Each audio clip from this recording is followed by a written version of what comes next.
con ang kachaki paiki. Capybara, guys. Guinea pig, delicious. Enchanting people. And voila, you have it. Enticing places. Journey with us south of the equator I'm very famous in America.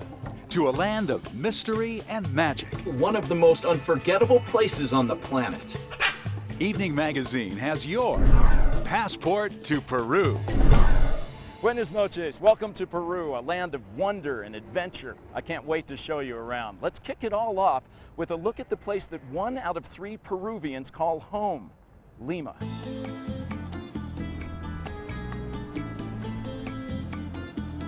Lima, Peru. A place of magic and mystery, where ancient temples nearly 2,000 years old find their place among the modern skyline. These should be tombs where the mummies were. Our guide to this city of nearly 10 million is historian Ricardo Laus. I volunteered to be the woman because Ricardo insisted.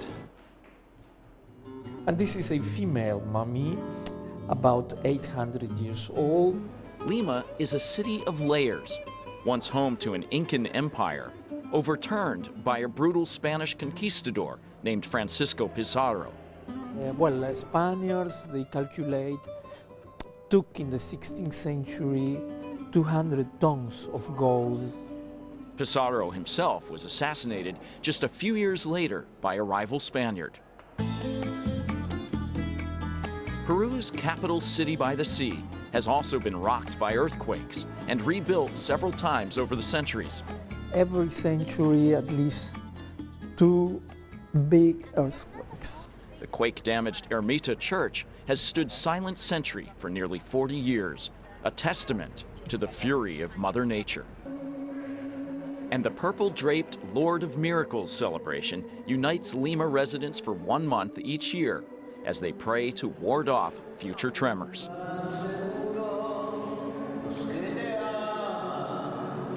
This home to the ancient also boasts a spirited, youthful population, Very famous in America. making it one of the fastest-growing cities in the Western Hemisphere. Famous in America. I'm very famous in America. Lima, Peru, preserving its rich past while marching steadily into the future. A couple things you'll notice about most of the buildings here in Lima is that they are brightly colored and they have flat roofs. The bright colors are because it's gray here most of the year, and the bright colors give a little bit of a pop. The flat roofs, well, it hardly ever rains here in Lima. In fact, the last time it rained was 1998, so they don't have to bother with those slanted roofs. The Bridge of Sighs, for more than a century, a well-known meeting place for lovers. You know, this is a country that has taken the celebration of love in all its aspects very seriously for a very long time. The Larco Museum in Lima is home to priceless artifacts. Sculptures telling tales of ancient pre-Incan civilizations. Textiles of a quality not seen in 1,000 years. And A very old concept. well, this. Artwork, mostly ceramics, of a decidedly adult nature. Can you can't show. Can you show that? Apparently, the Incan people and those who preceded them, going back at least 1,800 years, had a passion for the prurient. What's going on over here? Sexual, I say, they're The collection includes raw depictions of human sexuality and some animal versions, too. monkeys, llamas, rats. Maybe they're just hugging. Because no written Incan language has yet been discovered, 30 centimeters high. we're left to guess exactly why these salacious ceramics were created in the first place. And the faces, they don't express much. Maybe they weren't doing it right. The amorous art, often found in tombs, could have been an offering to the god of fertility, Very confusing. or it could have just been for fun. I don't think he can show that. A lascivious look at a civilization now long gone. You want to see more. Ancient erotic art like that is in short supply because when the Christian missionaries came here to Peru, they took everything they deemed morally offensive and destroyed it. This is Cusco, elevation 12,000 feet. The air is so thin here that visitors are encouraged to drink the local coca tea to ward off altitude sickness. And it's breathtaking in a lot of other ways, too.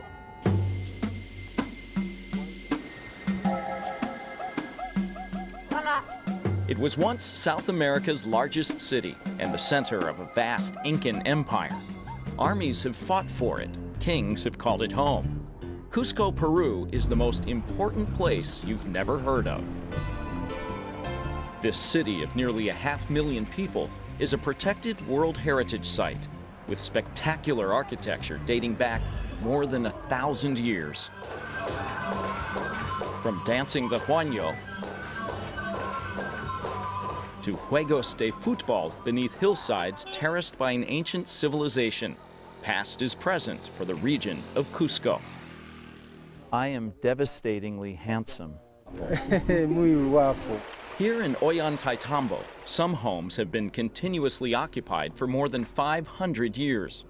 Long-dead ancestors still watch over the current residents and their indoor herds of the local delicacy, guinea pig. I don't know if you're going to want to make anything with this thread. Weavers in Chinchero still create colorful designs from llama and alpaca wool, using centuries-old techniques and dyes found in nature. This is the Inca cosmetic. The vivid reds come from a desert parasite found on cactus and can double as lipstick. Muy bonita. Are you crazy? The people of Cusco are alive with the spirit of the centuries. They know their history, it surrounds them, and they live it every day. Peru is a place where centuries-old traditions are very much a part of everyday life, and some of those traditions will blow your mind. Here at Cusco's Mercado Central de San Pedro, you'll find everything from ingredients for fresh frog soup to potatoes that work like Viagra. But if you really want to do a body good, stop by Judith Kanasaka Kanasa's Natural Remedies booth. So if there's something wrong with me, you could probably help cure that. Así es, señor. She's not a doctor. She just dresses like one. This is for altitude sickness or cholesterol. But she says her traditional potions and elixirs will have you feeling your best in no time. So I drink this one fast and follow nice and slowly with this one. Okay. From liver disease to diabetes, Judith is happy to give you something for it. Oh, buying around for everybody. I feel strong now like El Toro. With the body well tended, now time to heal the soul. My name is Jim. Jim. Jim? Jim. Jim. Alto Messiah Orlando is preparing a gift. The Andean priest arranges symbolic items from nature to thank Mother Earth for her kindness. The ritual is called Pagos a la Tierra, or payments to the earth. I'm here to pay my share. What am I? But I've never been very good with payments. I don't touch? Oh, what do I do? Oh, I'm sorry. Finally, the offering is sent traveling on a breeze. A gesture of gratitude, blowing through the centuries and beyond.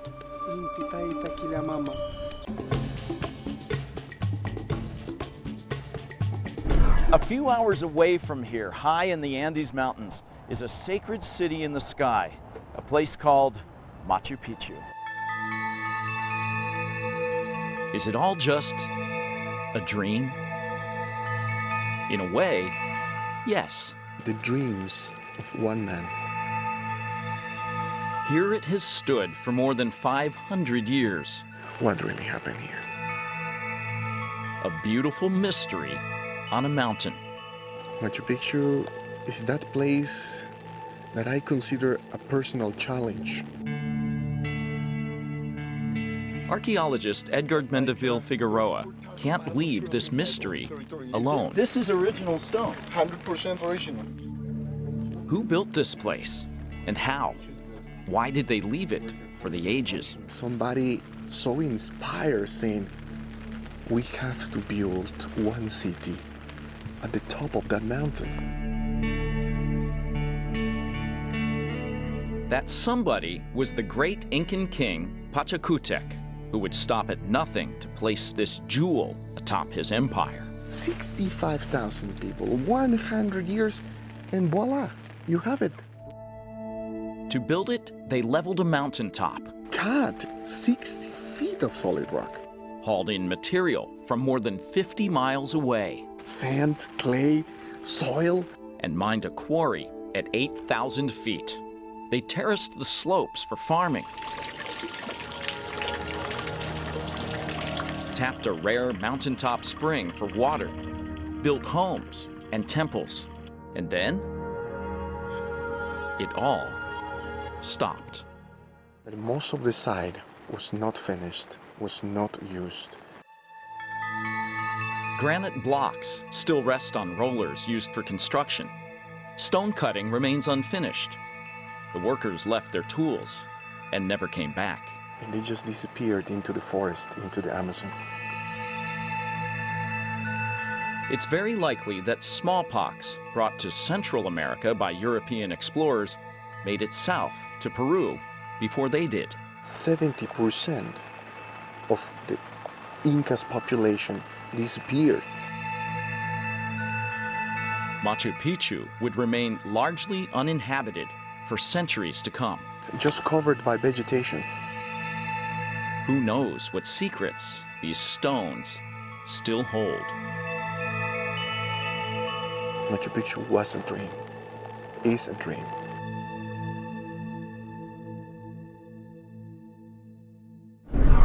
When we return, Just like chicken. Yeah. Oh, what's this? Is this the skin? I can't. I'm talking to the camera right now. I'd really love to take a bite of that. Was it something you ate?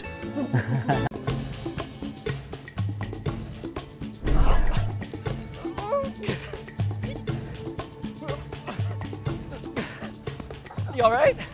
You okay?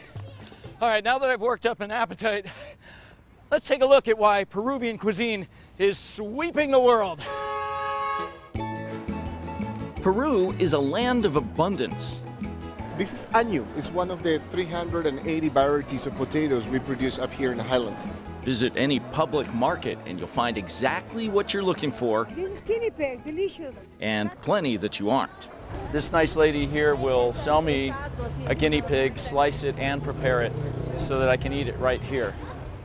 That's very kind of you. More on the guinea pig later. Meanwhile, there's plenty for vegetarians to choose from too, especially corn. The corn is giant. Bigger and juicier than anywhere else in the world.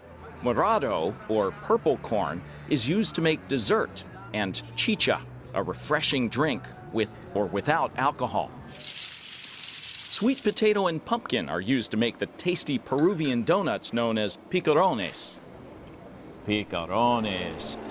This is ceviche, the most popular ceviche. Ceviche-style fish is cooked with a chemical reaction, not heat. Raw fish marinated in lemon juice. Raw fish marinated in lemon juice. Very fresh indeed. If I had come here 15 minutes ago, that would have still been swimming. Peruvians are the only South Americans to make cow's heart a regular part of their diet. Chewy. It has about the same number of calories and protein as chicken breast. 35. Yeah. See? And speaking of chicken, It's just like chicken. Yeah. Oh, what's this? Is this the skin? I've been told that's what cuy, or guinea pig, This tastes is like. the Cusco. Mm. Yeah. Yeah, it's a delicacy of Una Cusco. mordidita, Guinea una pig. She says it's mordidita. I can't. I'm talking to the camera right now. I'd really love to take a bite of that. I'm not a very adventurous eater. So, okay. For you. Yeah. It's generally reserved for special occasions. El municipal me va a botar. Tastes like guinea pig. Wash it all down with Peru's national drink, the pisco sour. Es un trago. Pisco sour is nice, sweet, very tasty. More than 50 years ago, bartender Eloy Quadros of Lima's Hotel Murray was among the first in the world to make it. 3 medidas de pisco. So 3 shots of pisco. He and his drink are still going strong, and he recommends you have one before every meal. Es aperitif. An appetizer. Después, I like the way you roll, sir. Salute.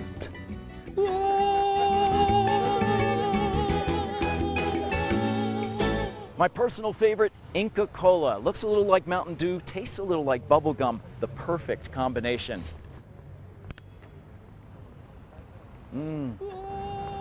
Ah, bebida dorada. Up next, there must be like a 6 or 7 of them, huh? His eyes appear to be filled with murderous intent. And a crying beetle. I'd be crying too if I had somebody squeezing me like that. Welcome back to the Peruvian Amazon. Time now for a rainforest adventure into a place where the humidity is near 100%. Obviously, where the world's largest rodents live and where a single bite from certain insects could end your life. The Amazon rainforest is home to the greatest biodiversity on Earth. The perfect place to search out nature at its most natural. It's crying, huh? And a crying beetle. I'd be crying too if I had somebody squeezing me like that. Leading the way is our guide, Moises Sanchez. We have to go into the forest a little bit. Taking us deep into Peru's Tambopata National Reserve. Peru is home to more bird species than any other country in the world. And we quickly get a sampling.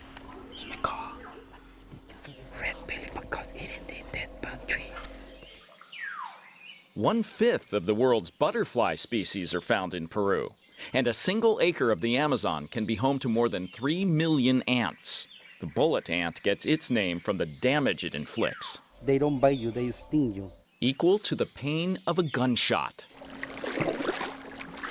So we are going to go around this lake close to the shore looking for any kind of wildlife. Next, we cruise Lake Sandoval, home to an enormous variety of birds. That chicken bird's just showing off now. Monkeys and fish. Like piranhas. Right, like piranhas. And the animal that Moises is trying to attract. Was it something you ate? The black caiman. Oh no, here he comes. Kind of like a crocodile, only not as friendly. His eyes appear to be filled with murderous intent.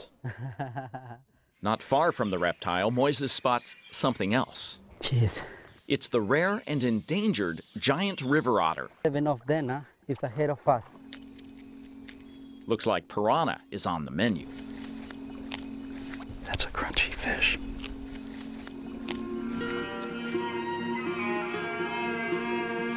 When the sun goes down, we head back to shore. Pink-toed tarantula. Where the real freaks come out at night. That's a chicken spider. Whoa, it's huge. He didn't look chicken to me. It's like this big. And this one is painful. Black scorpion, it might jump on you. Tiger jumping spider. It's extremely painful, that one. Are there any insects in this forest that aren't painful? But the king of the South American jungle is the highly endangered jaguar. Moises hasn't seen one in over a year. But our best bet is to scan the shoreline of the Madre de Dios River. They hunt at night. Capybara! Capybara, guys! The capybara is the world's largest rodent. Oh, there he is, right along the water. This one is keeping impossibly still. Oh, look at Dioselo.